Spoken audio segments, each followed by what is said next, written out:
name is Meek Jaffe, and I'm from Brooklyn, New York. All right, what can you tell me about Brooklyn? Well, it's my birthplace. I was born there in 1983. Yeah. During the beginning of the crack epidemic, where it affected a lot of black people. Yeah. In the inner city, rural areas. So yeah. What do you make of that movie, New Jack City? So didn't they do a story about the crack epidemic as well? Yeah, I would say I kind of lived it. I kind of grew up in it. I kind of grew up in it. Yeah. Okay. A lot of my folks was in that type of lifestyle. Yeah. And so I seen a lot of it firsthand. So I knew that it was just New Jack City came after. You know, I seen that first and then New Jack City. All right. Okay, now, what are your strengths and weaknesses? My strengths are I'm a passionate person. Yeah. So everything I do with passion. Yeah. I do with meaning, purpose. Right. And I do with my all. So I think that's a strength. I think that's also my weakness. Because I feel like sometimes you can't show who you are in this world. You know, you need to be a master of disguises, you know? So you talked a little bit about you doing music before. Can you tell me a little bit about your background? Well, I started doing music at 11. I started rapping in the streets and cyphers by the time I was about 12 or 13. I was gonna get signed to major labels by the time I was about 15, 16. But then I went to prison by the time I was 17. And so I came home by the time I was turning 21. And then I continued music around 24 and been doing it ever since. So how did you become so successful from a young age? Well, I think I could have been more successful had I not went to prison, but I went to prison, so, you know, but you gotta move around. You gotta, we're in a city of, hustle and bustle, you know. We get, it's nothing but opportunity here. So, the more people you know, the more doors open and, you know, so on and so forth. That's how it is. It's hustling. It's people. It's a people skill place. If you could redo any part of your life, what would it be? I wouldn't. You wouldn't even with the prison? Nah, I learned a lot, and prison saved my life. Yeah. I probably would have been dead. So you needed the punishment? Yeah. I think that I think we all do. I think we're not all good and we're not all bad. So whether it's prison or discipline, some sort of discipline we need in our lives. And some people are a little stiffer than others, you know? Yeah. All right, now if you could time travel, what year would you go to? I will go to 1996 or 7 when Biggie and Tupac was alive. Yeah. So you would want to hang out with them? Oh yeah, definitely. In Vegas?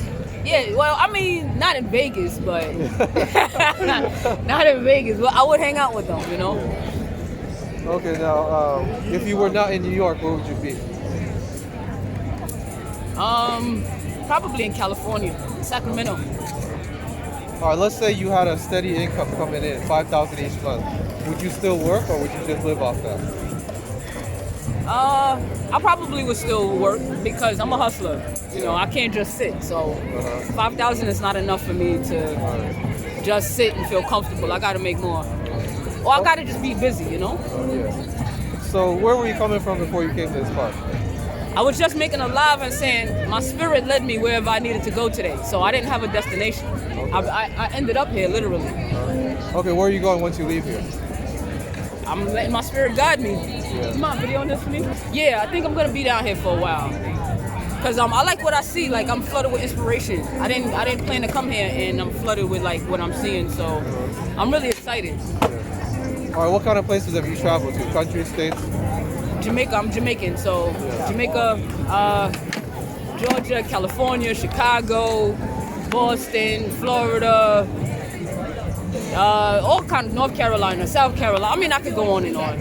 I've been all over the nation, but you know, I've been to Jamaica. I want to go to England, to London. I was supposed to be living out there. Really? What happened? My grandmother died the day before I was supposed to go. Oh, okay. So you canceled the trip? I was only 4 years old. Oh, okay. You would have never known me. Oh, you were supposed to grow up there? Yeah, I was supposed to grow up there. Oh, yeah. So you wouldn't even be talking with this accent right now?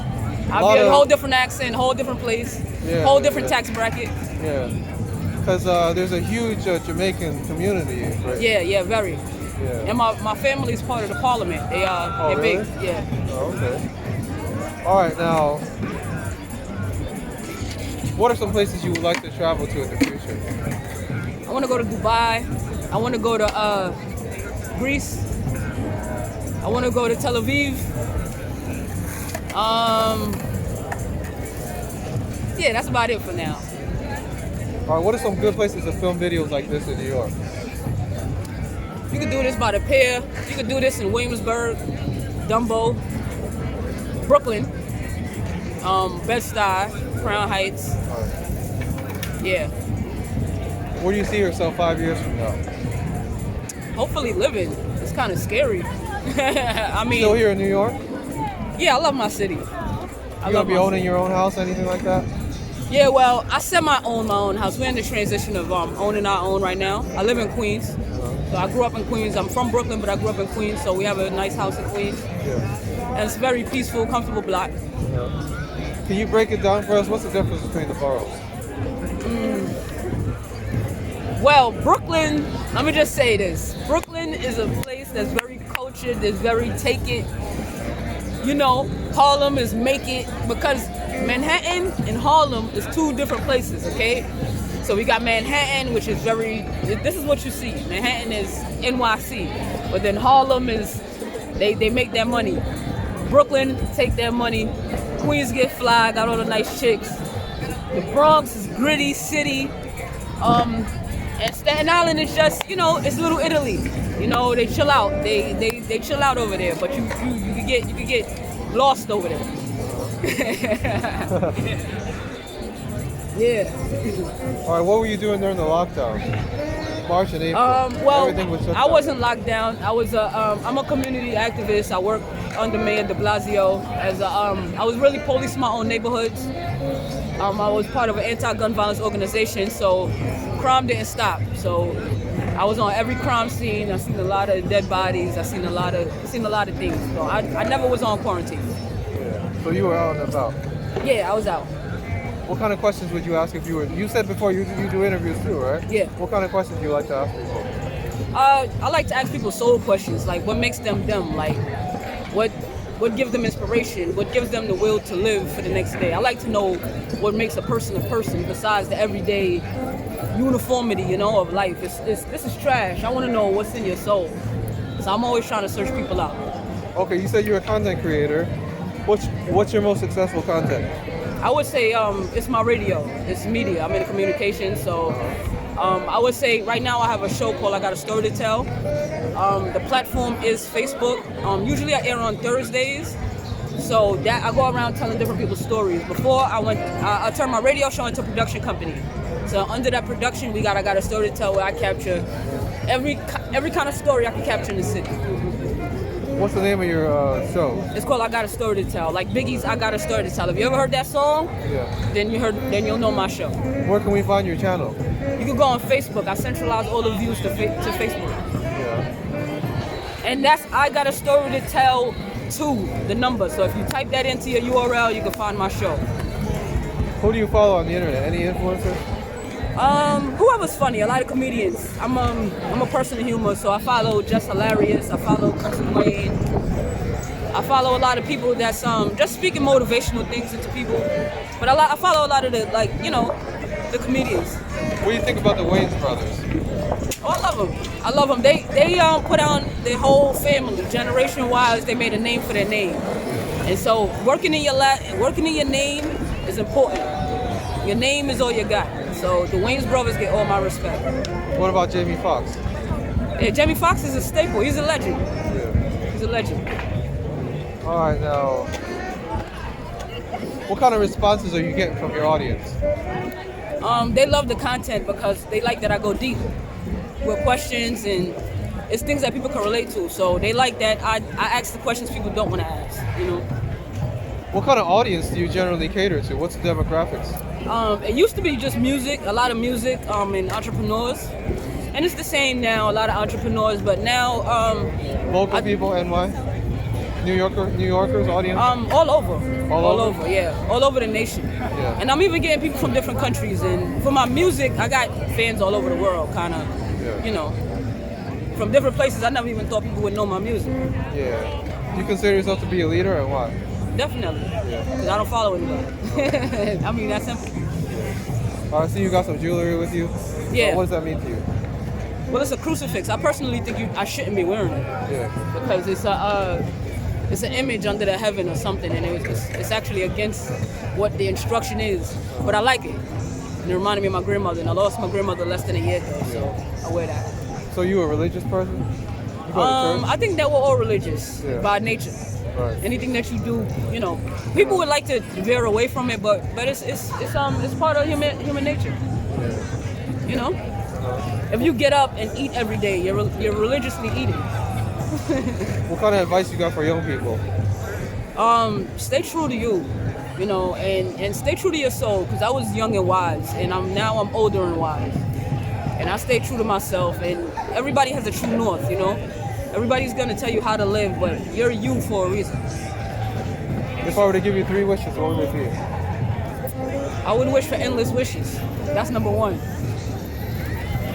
Second, I would wish for endless wishes, number 2. And then I would wish for world peace somehow. Like, I think that it's so beautiful when we love each other, you know? What are your special talents? I think we're superheroes, to be honest. So I think I'm not even tapped into them all, but I'm a barber, I'm a poet, I'm a rapper, I'm a fashionista, I'm a public speaker. Yeah, a few things. I'm a sketch artist. I'm missing a few. I'm telling you that right now. I do a lot. What are your predictions on when the pandemic will end? Well, first of all, I don't believe this is a pandemic. But that's a whole nother situation. I think it ends when they say it ends. Yeah. How many years do you think that'll be, though? It could be today if they say it. Yeah. You know? It's up to them. All right. You know what I mean? How important is ancestry to you? Huh? Ancestry. Ancestry? Very. You the type of person You gotta who know look, where you're look up coming your from to DNA know. and stuff? Huh? You the type of person to look up your DNA and all that? I haven't really looked at my DNA because I know a lot of my ancestors. Fortunately, I know a lot of my, you know, so I hear a lot of stories and I'm connected to a lot of things. But I think it's very important. You got to know where you come from. What motivates you? The will to live, you know. I think just the sun, like, just waking up every day is like, life is beautiful. It depends on how you look at it. I see you got a Reds hat. Are you a Reds fan? Nah, I just like baseball hats. And Just it like went the with my sea, outfit, right? you know. I got a bunch of hats. I'm all the fans. I'm all the teams. You're better than me. You know, I once asked a woman, I'm like, you use an iMac? And she's like, yeah. I'm like, why do you use it? She's like, it matches my furniture. Yeah, I mean, that's it. Sometimes that's the only reason. Yeah. Yeah, and that's it. That's the only reason. All right, now, you say you come to this park often? No, I mean, over the years, yeah, but not as of late. No. Not frequently? No. Okay. This is actually really happenstance. Like, this is actually like... You might have to start coming more often. Yeah, it was supposed to be this way. Thank you so much. It was supposed to be this way. All right, now, you speak any foreign languages? Patois, but that's broken English, so Can no. you say anything in Patois? Wagwan, my friend. What does that mean? That's what's going on, my friend. Okay, that's cool. You're the second or third person to speak Patois on here. we get a lot of Jamaicans on here as well. That's crazy. All right, now, what are your thoughts on dating apps? Dating apps, I think they good for who they good for. I mean, if that's what you got to, fuck it. If that's where you find your lover at, I used to knock them. I used to say they suck, but I mean, I hear success stories. Out of it? Yeah, I hear success stories. I personally don't really use them, but you know, whatever floats people's boat, you know. Can you do any impersonations? I think I can, but I don't know. Cool. It's on the spot. It's like, I think I'm pretty good at impersonating, but I don't know. I can't think right now. All right, let's get to the next question. Nature versus nurture, what's more important? Huh? Nature versus nurture. I think they both coincide. Yeah. All right, now you got any tattoos? Yeah, I got 5. What do they mean to you? Like 4 of them don't mean shit. If I could take them off, I would. I only have 5 because I would have had more, but a voice came and said to stop, so, and clean my skin up, you know? So think before you get that tattoo. Definitely. Your biggest accomplishment in life? I think just being present right now, like, you know. Making it out of prison? Yeah, definitely making it out of prison. But I was gonna make it out anyway because I wasn't sentenced to life. So I wouldn't say that that's it because I had a rougher time sometime after prison. Oh, right, readjusting back into society? You know, life gets hard. Sometimes prison is the least of what you're going through. Yeah. You know, so I would just say being here and just being, I mean, a lot of people got lost in Corona, you know? You still keep in touch with people in prison or no? Yeah, a few of my friends. Yeah. A lot of them are home now. Do you have any advice for people on how to survive prison? Mind your business. Mind your business? Mind your business. What about fighting? Keep your mouth closed and mind your business. Somebody's gonna test you. You're gonna fight. No, make sure you know how to fight. And if you don't know how to fight, don't start trouble. Can you actually just keep to yourself? Is that how it works? I mean, you can. You might have a troublemaker or two. It's like a bully, you know. You might have to stand up for yourself. You might have to. But I mean, I know people that's never been. But some of them have been, you know, it's jail. Somebody might mess with you. All right, what is the nicest thing anyone's ever done for you? Give me life. Thanks, Mom. Thanks, Dad. What do you want to name this video? Gratitude and appreciation. You want to plug any of your you guys got me? No, we're gonna be right over here. Okay. Right over here. Sorry. Oh, no problem. All right, now, how do you know somebody's crazy? I think crazy is a dismissive word. So I think that we all got traumas. So I wouldn't say that they're crazy. I would say that they have different kind of troubles. So you just got to look at behavioral patterns and try to figure out that person. But I don't say anybody's really crazy. But like, how do you know, like, because you know, living in a city like New York, you kind of have to like, you know, suss people out. Yeah, you got to know who's who, what's what, who's a threat, who isn't a threat. Like, how do you know someone is a threat? I think that what side do you look? I think anybody could be a threat, and that's why you got to mind your business. Because this is a bigger prison. And like, if you know how to survive in prison, you know how to survive in New York. Because, you know, everybody is in their own little mental prison. Yeah. So you got to just mind your business, and especially in New York. Yeah. Oh, you want to? Yeah, go ahead. Yeah, just, you know, be kind to people. You want to plug your social media? Yeah, you can find me, Meek Jaffe, that's M-E-E-K, and Jaffe, like King Jaffe Jaffa, like coming to America. She's a queen to be.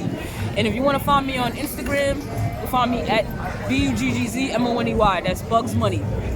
You want to give a shout out to anybody? Yeah, I just want to shout out my family. I want to shout out to God because He's the one that led me out here at this very moment, at this very time. I want to shout you out for doing this interview. And just today, Washington Square Park is lit right now. Yeah. Yeah. Do I have your permission to put this on the internet? Yes, you do. Okay, now